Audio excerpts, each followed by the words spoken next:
Now this disconnecting means in this illustration is where we apply the exception to 1 and 2. Uh, we still get a few questions concerning this particular installation. Now notice the disconnect is within 50 foot of the controller, and the controller is inside from, as Article 100 defines such a condition on page, I think it's around page 37.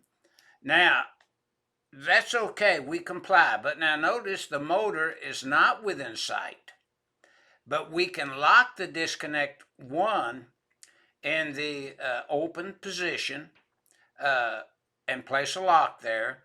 So this disconnect under the exception 1 to 43102B in an industrial facility with supervision and engineering and so forth is outlined in the exception to 1. We comply. That motor could be located anywhere in the premises, and the disconnect could be like in an MCC with the contactor on an MCC. You lock it there, then the motor could be up on the second or third floor if the designer installed it that way. But most of the time, they'll have a disconnect there by the motor just so they don't have to travel a distance to disconnect and lock and tag out, disconnect, service the motor in some manner in accordance with NFPA 70B. Now, a lot of folks want to know about a lock and tag out in accordance with OSHA.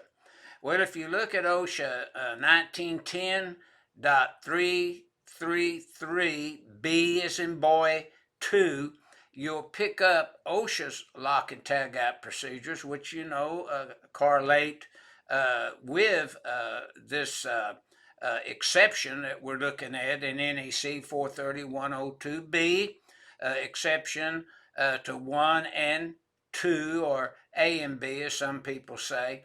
But this is what your illustration 18-50B is illustrating, is when the disconnect can be out of sight from the motor as long as you can lock and tag it out in the open position and meet the exception to 1 and 2.